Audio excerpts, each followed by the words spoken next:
इस वीडियो में जानेंगे सीपीआर के बारे में।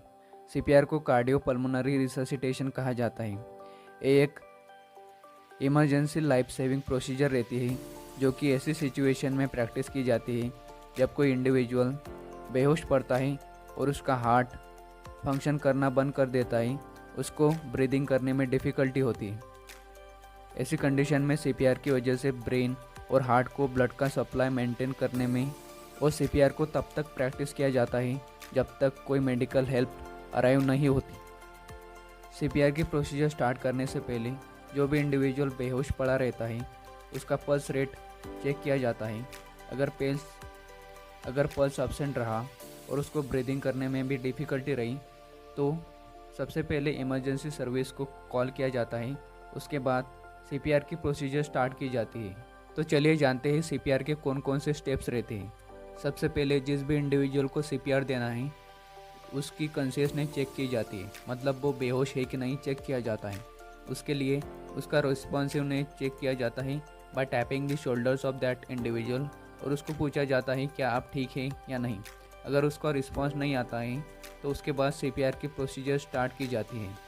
उसके साथ साथ इमरजेंसी नंबर को भी डायल किया जाता है और एम्बुलेंस को बुलाया जाता है या फिर पेशेंट को वहाँ से लेकर हॉस्पिटल में ले जाने की सुविधा उपलब्ध की जाती है। उसके बाद उस आदमी का पल्स और ब्रीदिंग चेक करने के बाद अगर वो एब्सेंट रही फॉर मोर देन 10 सेकंड तो उस इंडिविजुअल को हार्ट सरफेस के ऊपर लेटाया जाता है और उस इंडिविजुअल के राइट साइड में आके या फिर उसके ऊपर चढ़ के सीपीआर की प्रोसीजर स्टार्ट की जाती है। उसके बाद डोमिनेंट हैंड की पाम साइड की जो हिल रहती है वो चेस्ट के सेंटर में रखी जाती है और उसके ऊपर दूसरे हाथ का पाम रखा जाता है। उसके बाद कॉम्प्रेशन स्टार्ट किए जाते हैं। कॉम्प्रेशन का जो रेट रहता है वो 100 to 120 पर मिनट रहता है और कॉम्प्रेशन की जो डेप्थ रहनी चाहिए वो 5 to 6 सेंटीमीटर रहनी चाहिए और फुल चेस्ट का कॉम्प्रेशन होना चाहिए और रिकॉइलिंग होनी चाहिए।